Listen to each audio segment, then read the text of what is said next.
You won't recognize the Africa I am about to show you, because it's not the Africa they put on TV, not the headlines, not the stereotypes. This is the Africa that wakes up before dawn with bigger dreams than the continent itself.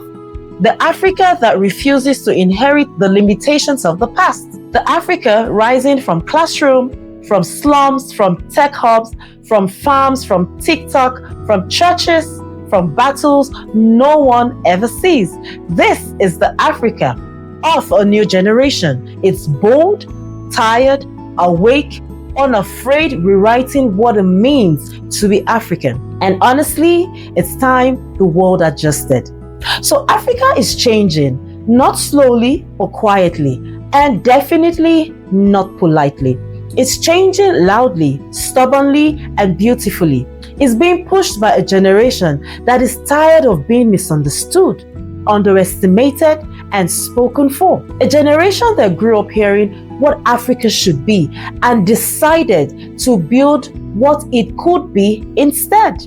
A generation that carries the scars of yesterday but refuses to live inside them. Is getting interesting. So this isn't about politicians, this isn't about headlines, this is about ordinary young Africans who are doing extraordinary things in silence, in humility, in messy bedrooms. You see, in Rwanda, where young people are turning Kigali into one of Africa's cleanest, most building apps that solve real innovative cities, not because they are wealthy, but because they are intentional. You see it in young Rwandan women leading in politics and business, rewriting what leadership looks like on this continent.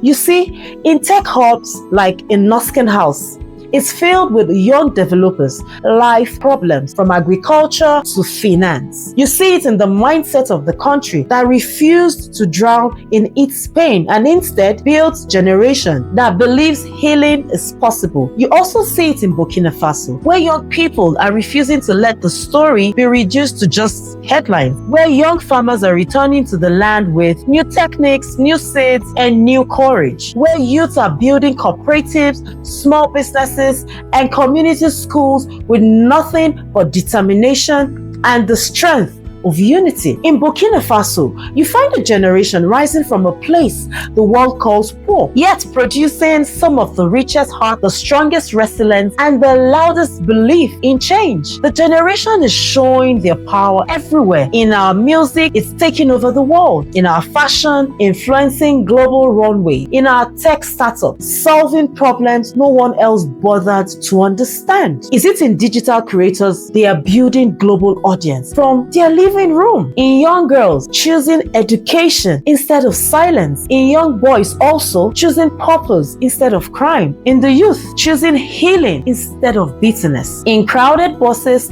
with cracked phones and borrowed Wi-Fi.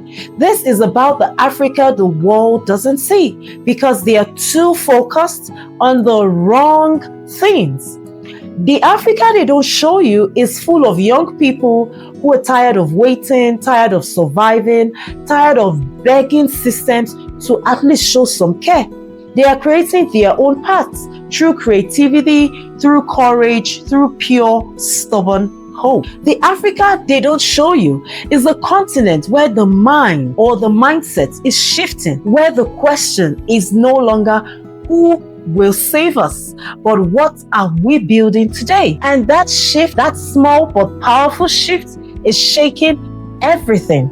This generation is connected, not through data bundles, but through shared experience, shared struggles, shared hope. We are the generation that grew up seeing our parents work themselves to the bone, and we said we want better. We are the generation that understands the weight of responsibility and also the beauty of possibility. We are the generation that refuses to accept that poverty is our identity and that suffering is our birthright and that corruption is our inheritance. We love our continent, but we are not blind to its wound. We feel the brokenness, we feel the frustration, but we also feel the fire. the one that pushes us to try again, to dream again, to build again and again, even when everything falls apart. That fire is the reason Africa is rising from unexpected places. From a young Rwandan boy learning coding on YouTube, he believes in technology and he believes technology can give him a future. To a young Burkina girl selling handmade crafts on the roadside, turning small profits into school fees and pride.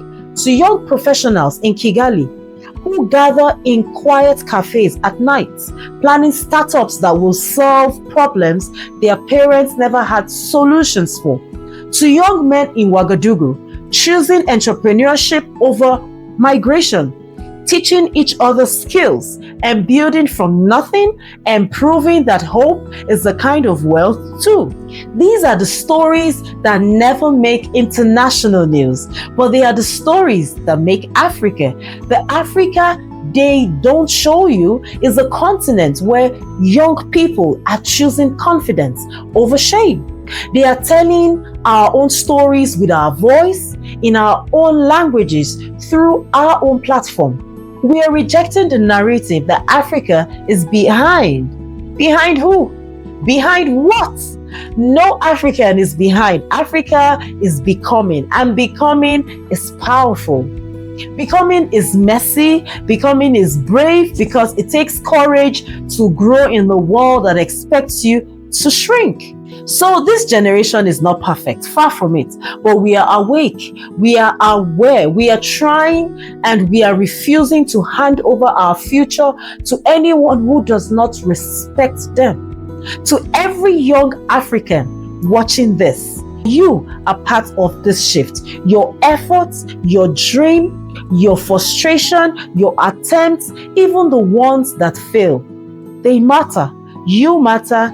You are the proof that Africa is not waiting for a miracle. Africa is becoming its own miracle, one bold young person at a time. The Africa they don't show you is here, in you, in me, in Kigali, in Ouagadougou, in every village, every city, every heart that refuses to give up. So let the world adjust. A new Africa is rising, and is rising loud, creative, resilient, and unstoppable.